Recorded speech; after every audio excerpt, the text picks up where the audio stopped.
Dans les vastes plaines de la savane, là où les lions règnent et où le vent murmure aux acacias, une légende fut gravée dans le cœur des Maasai. C'est l'histoire d'un enfant né sous une étoile filante et d'un destin que nul ne pouvait changer. Au cœur du village, Nayara, une femme douce mais fière, donna naissance à son fils Kito. À l'instant où il poussa son premier cri, une étoile filante déchira le ciel. Les anciens y virent un signe. Cet enfant est béni des esprits. Il accomplira une grande destinée. Mais le destin d'un élu est parfois semé d'épreuves.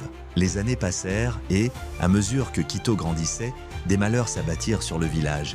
Les pluies cessèrent, les troupeaux mouraient et les lions, plus audacieux, attaquaient sans relâche. Les murmures commencèrent. Un villageois dit ceci: « Cet enfant n'est pas une bénédiction, il est une offrande que les dieux réclament. » Le doute s'insinua dans les esprits.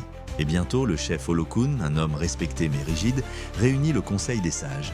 Le chef Olokun dit: « Les signes sont clairs. Cet enfant doit être rendu aux esprits. Il sera abandonné à la savane au lever du soleil. » Nayara tomba à genoux, les larmes aux yeux. Désespéré dit: « Vous faites une erreur. Kito n'est pas une malédiction. Il est notre avenir. » Mais sa voix fut couverte par l'accord du conseil, l'abandon dans la savane. Le lendemain, sous le regard froid des guerriers, Nayara embrassa une dernière fois son fils avant de le voir emporter. La nuit tomba. Kito, seul sous l'arbre, regarda les ombres danser autour de lui. Des yeux luisants apparurent dans l'obscurité. Des hyènes affamées s'approchaient, le miracle des girafes. Alors qu'il ne restait que quelques mètres, entre Kito et ses prédateurs, un miracle se produisit. Un troupeau de girafes s'avança lentement et forma un cercle protecteur autour de l'enfant. Elles baissèrent leurs longs cous, leurs grands yeux pleins de sagesse fixant les hyènes. Face à ces géantes bienveillantes, les bêtes reculèrent et disparurent dans la nuit.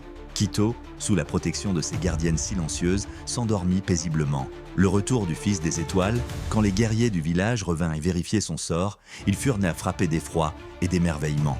Guerrier, choqué, disait ceci: « Les esprits l'ont protégé, il est vraiment béni. » Le chaman du village, témoin du prodige, s'inclina devant l'enfant. Chaman, solennel, les dieux ont parlé.